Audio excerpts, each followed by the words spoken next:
Hey everybody, Cheryl here again today. I wanted to jump on here real quick and talk about some more communication tips.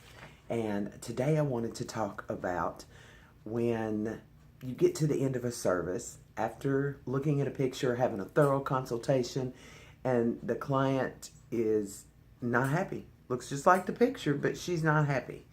So I wanted to point to some things that might happen during the consultation that we might be missing, because it certainly happened to me, and it makes for a bad day because we never ever set out to disappoint a client. So I want to give you a couple tips to help you set the service up for success. And one of the things that commonly happens, and I'm using a magazine because it'll show up better on here, is like when a client shows us a picture like this and she says, I want my hair that color blonde. And I'm like, oh, okay, cool. Like, that's easy, depending on what she has on her hair. And then I get done with the service and she's like, it doesn't look anything like that. And I'm thinking, yeah, it does. And so then as I go through and I realize she was pointing to this piece of blonde. I was looking at the whole head. Or worse yet, she was pointing to this. And for some reason in our conversation, I missed.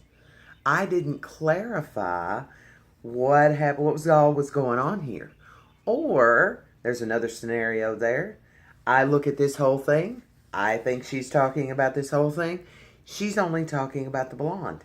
So I've given her a service with a shadow root and a few lowlights. So what happens is it's necessary for us to clearly identify exactly what she's seeing. Other thing too, somebody else taught me that I thought was really cool is cover up the face. Like, that might be common sense to some of you, but for some of us, we might have missed that boat. There's a couple times I missed that boat. If you cover up the face, she still loves the hair, then we're gonna keep moving forward.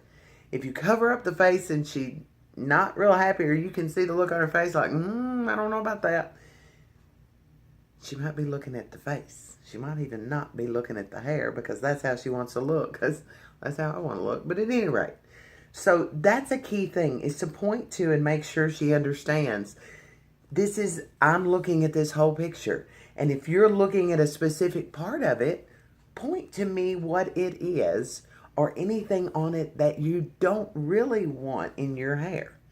Another thing that somebody taught me a few years ago, and I'm ashamed to say that I didn't figure this one out myself, but that's why we share our information with each other, is when somebody wants their hair done, say, for an event, a wedding, a prom, something of that nature. If they have blonde hair, have them pick out styles with blonde hair. And especially if they have very dark hair, have them pick out styles only with dark hair, because they tend to bring us pictures with blonde. Blonde, when it's braided or put up, it creates more dimension because more light flows through it. Darker hair tends to more reflect it. So you don't see any dimension, and you certainly don't get the same look as if it were braided the same way with blonde hair. So I hope those are a couple. Oh, and one more was I had this just a couple weeks ago. One of my young men clients been rocking a man bun for the last year, and he got tired of it. He wanted something different. He shot me a picture of it. The picture he shot me was a very short cropped fade with blonde hair. He has very dark hair. So it was real simple. I messaged him back and I said, find me some pictures with the same color as your hair color, and then we can give you a successful haircut. Okay? I hope that helps for today, and I hope everybody has a good day.